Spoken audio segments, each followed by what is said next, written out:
Assalamualaikum warahmatullahi wabarakatuh. Halo semuanya, perkenalkan nama saya Ega Fadila Fajar dengan NIM 20254640572. Saya dari Fakultas Keguruan dan Ilmu Pendidikan, Prodi Pendidikan Guru Sekolah Dasar. Dan saya adalah seorang mahasiswa Universitas Muhammadiyah Prinseu Lampung. Pendidikan yang sering kita dengar yaitu lembaga-lembaga seperti sekolah, perguruan tinggi, dan universitas. Tetapi, pendidikan tidak hanya terjadi di sekolah saja maupun perguruan tinggi. Pendidikan berlangsung juga di lingkungan keluarga melalui interaksi sehari-hari. Keluarga merupakan lingkungan pertama dan terdekat bagi anak, di mana nilai-nilai, sikap, dan kebiasaan belajar mulai terbentuk. Namun masih banyak yang menganggap pendidikan formal di sekolah sebagai satu-satunya jalur pembelajaran. Sementara peran pendidikan informal dalam keluarga sering diabaikan. Pendidikan terbagi menjadi 3, yaitu yang pertama pendidikan formal, pendidikan non-formal, dan pendidikan informal. Berikut penjelasannya. Yang pertama, ada pendidikan formal. Pendidikan formal adalah bentuk pendidikan yang terjadi secara struktur dan sistematik yang dilakukan di lembaga-lembaga pendidikan resmi. Contohnya, sekolah, perguruan tinggi, dan universitas. Pendidikan ini memiliki kurikulum dan ijazah yang diakui secara resmi. Yang kedua, ada pendidikan non-formal. Pendidikan non-formal adalah bentuk pendidikan yang terorganisir, tetapi tidak memiliki kurikulum seperti pendidikan formal. Ia tidak berjenjang. Pendidikan ini biasanya fleksibel dan berorientasi pada kebutuhan peserta didik. Seringkali berfokus pada pembelajaran sepanjang hayat. Contohnya adalah kursus menjahit dan kursus bahasa yang digunakan untuk kebutuhan tertentu. Selanjutnya ada pendidikan informal. Pendidikan informal adalah proses pembelajaran yang berlangsung secara alami dan tidak terstruktur dalam kehidupan sehari-hari. Pendidikan ini tidak memiliki kurikulum resmi dan sering terjadi melalui interaksi dengan keluarga dan lingkungan. Selanjutnya kita akan membahas pendidikan keluarga dalam perspektif teori atau pendidikan keluarga dalam pandangan teori. Berikut penjelasannya. Yang pertama, ada teori sosialisasi dari Berger and Luckman. Ia mengatakan keluarga adalah agen sosial primer yang menginternalisasi nilai norma dan peran sosial kepada anak. Mengapa keluarga disebut sebagai agen sosialisasi primer? Karena anak pertama kali berinteraksi itu dalam keluarga, di mana anak tidak hanya diajari aturan, tapi dibentuk menjadi manusia sosial yang memahami bagaimana hidup dalam masyarakat. Proses ini terjadi secara halus, alami, dan terus-menerus melalui interaksi sehari-hari. Menurut Vygotsky, belajar bukanlah proses individu yang terisolasi, melainkan sebuah proses sosial yang terjadi melalui interaksi dengan orang lain. Dalam konteks keluarga, orang tualah yang berperan sebagai pihak yang lebih berpengalaman, yang memberikan dukungan terstruktur atau dinamakan scaffolding untuk membantu anak mencapai tingkat perkembangannya. Pendidikan informal memiliki karakteristik, yaitu sebagai berikut. Yang pertama, lingkungan keluarga sebagai tempat utama pendidikan informal. Jadi, pendidikan informal itu terjadi dalam lingkungan keluarga atau lingkungan sekitar. Yang kedua, persyaratan khusus tidak berlaku. Maksudnya, tidak ada persyaratan dalam pendidikan tersebut. Sebagai contoh, pendidikan formal yang memiliki kurikulum, sedangkan pendidikan informal itu tidak memiliki kurikulum. Yang ketiga, tidak ada ujian. Yang keempat, keluarga dan lingkungan berperan sangat penting dalam proses pendidikan tersebut.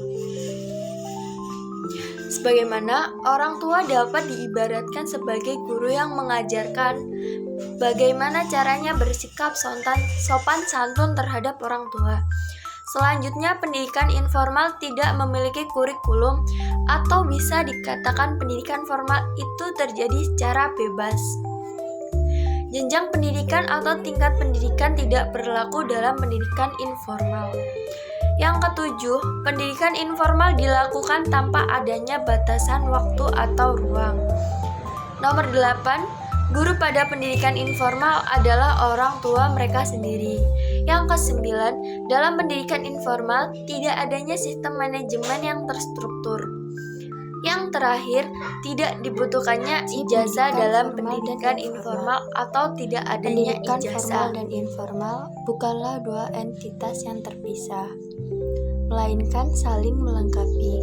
Pendidikan formal memberikan pengetahuan secara sistematis, mempunyai kurikulum dan pembelajarannya yang terstruktur, dan keterampilan teknis. Sementara pendidikan informal dari keluarga yang membentuk soft skill, karakter, kebiasaan belajar, dan mindset yang membuat pengetahuan formal menjadi lebih bermakna dan aplikatif.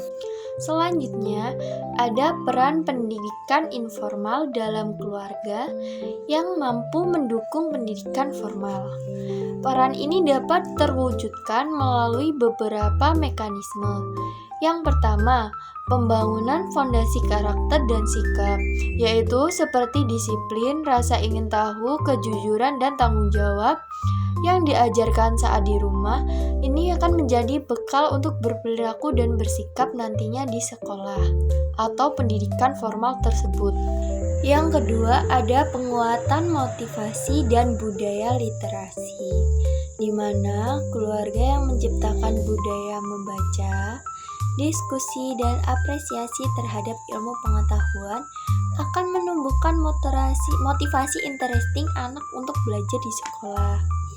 Yang ketiga, ada pemberian dukungan akademik informal. Bukan berarti orang tua harus menjadi guru privat, tetapi dengan menciptakan ruang belajar yang nyaman, itu akan membantu anak ke depannya. Yang keempat, ada pelatihan keterampilan hidup dan sosial. Kerjasama negosiasi, mengelola emosi, dan menyelesaikan konflik yang dipelajari di rumah, itu akan membantu anak untuk beradaptasi dan berkolaborasi di lingkungan sekolah. Yang terakhir, ada pembentukan mindset dan resiliensi. Sekeluarga berperan dalam pembentukan growth mindset, keyakinan bahwa kemampuan bisa dikembangkan, dan ketangguhan dalam menghadapi kesulitan belajar. Bentuk pendidikan informal dalam keluarga. Bentuk pendidikan informal dalam keluarga ini sangat beragam dan terjadi lewat kegiatan sehari-hari. Contohnya, orang tua mengajarkan kebiasaan baik seperti sholat waktu, rajin membaca, atau membereskan mainan. Belajar juga terjadi lewat obrolan santai. Misalnya, membahas kegiatan anak di hari itu, mendiskusikan tontonan berita, atau mengajak anak untuk berpikir tentang hal yang baik dan buruk. Aktivitas keluarga seperti memasak, berkebun, atau belanja ke pasar pun bisa jadi sarana belajar. Selanjutnya, belajar sains, matematika, dan mengelola uang. Selain itu, keluarga bisa memanfaatkan buku, internet, film, atau permainan edukatif sebagai alat belajar yang menyenangkan dan interaktif. Hambatan dan tantangan dalam pendidikan informal. Keluarga sebagai lingkungan belajar informal seringkali menghadapi berbagai hambatan yang kompleks dan saling terkait. Contoh pertama, keterbatasan waktu orang tua akibat tuntunan pekerjaan seringkali mengurangi intensitas interaksi pendidikan yang berkualitas dengan anak. Yang kedua, hambatan ini diperalah oleh keterbatasan pengetahuan dan kesadaran sejumlah orang tua mengenai strategi pengasuh dan pendidikan anak yang efektif, sehingga mereka tidak selalu memiliki bekal metodologi yang memadai. Di sisi lain, pengaruh penanggungan dan teknologi, terutama melalui gadget dan media sosial, itu berpotensi menggeser peran interaksi langsung dalam keluarga jika tidak dikelola dengan bijak.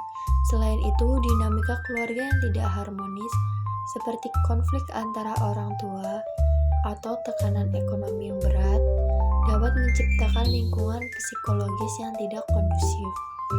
itu mempengaruhi proses belajar anak dan merusak fondasi keamanan dan dukungan emosional yang seharusnya dibangun di rumah tersebut. Studi kasus praktik nyata dalam berbagai tipe keluarga. Berikut adalah gambaran praktik nyata pendidikan informal dalam keluarga dengan latar belakang yang berbeda-beda. Menunjukkan bahwa setiap keluarga dapat menciptakan lingkungan belajar yang efektif sesuai dengan kondisi sumber daya yang dimiliki dalam keluarga. Perkotaan di mana kedua orang tua bekerja. Waktu bersama anak seringkali terbatas. Strategi yang umum dilakukan adalah dengan mengoptimalkan waktu berkualitas di akhir pekan melalui kegiatan yang direncanakan. Komunikasi harus tetap dijaga walaupun sambungan video sementara atau video call. Fasilitas perkotaan seperti perpustakaan dapat dimanfaatkan sebagai ruang belajar tambahan. Sementara keluarga dengan keterbatasan ekonomi sering mengandalkan kekuatan nilai-nilai dan semangat yang ditanamkan di rumah orang tua tersebut. Dalam kondisi ini, biasanya menekankan pendidikan sebagai jalan untuk meraih masa depan yang lebih baik, sambil mengajarkan belajar dari aktivitas sehari-hari. Misalnya kegiatan belajar berbelanja ke pasar dapat menjadi pelajaran matematika dasar, atau lingkungan sekitar menjadi bahan observasi ilmiah. Sederhana menunjukkan bahwa belajar dapat terjadi di mana saja dengan kreativitas. Demikian dapat disimpulkan bahwa tidak ada bentuk keluarga yang ideal secara mutlak dalam menciptakan pendidikan informal. Kualitas pendidikan dalam keluarga tidak ditentukan oleh status ekonomi, waktu luang, atau bentuk strukturnya, melainkan oleh keberadaan interaksi yang intens, perhatian yang konsisten, dan kreativitas orang tua dalam mengubah momen sehari-hari menjadi sarana belajar yang bermakna. Sekian presentasi dari saya. Saya akhiri. Wassalamualaikum warahmatullahi wabarakatuh. Sampai jumpa.